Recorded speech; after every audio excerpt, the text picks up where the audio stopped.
Nürburgring, Germany, the most feared racetrack on Earth. Million-dollar supercars line up, engineered by Italy's finest. Then a Japanese coupe, built for less than half the price, blows past them all. No drama, no excuses, just a lap time that silenced an entire industry. This is the story of the car that broke the rules. This is Godzilla. Long before the legend, there was a bloodline. The Skyline GT-R was born in Japan in 1969, quiet, unassuming, and quietly dominant. It won race after race, but it was just the beginning. Nissan was building towards something the world wasn't ready for. In 1989, Nissan unleashed the R32. It entered Group A racing and simply refused to lose. 29 straight victories. It dominated Japan. It dominated Australia. It humiliated Ford, and it humiliated Porsche on their own home turf. Furious, Australian journalists needed a word big enough for what they'd just witnessed.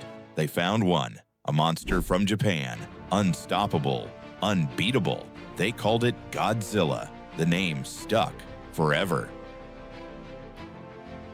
But nicknames don't win races. Engineering does. At the heart of it all sat the RB26DETT, a twin-turbo inline-six hand-built and famously underrated by Nissan on paper. In reality, it could handle nearly double its official power output without breaking a sweat.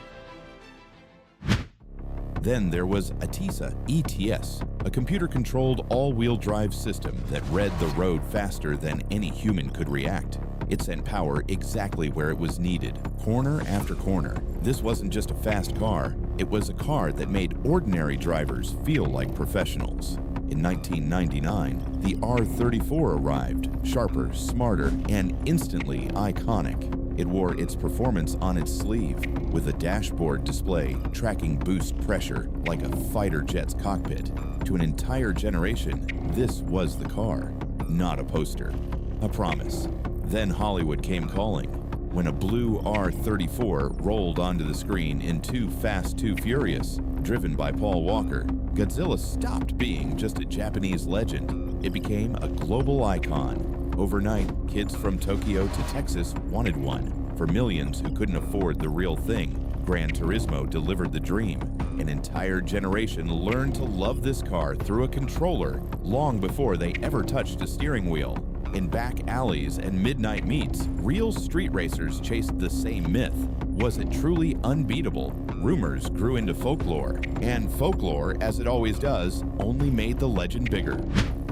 But in America, there was a problem. Federal law banned the import of most foreign cars until they turned 25 years old. And the R32 and R33 GT-Rs, they weren't old enough.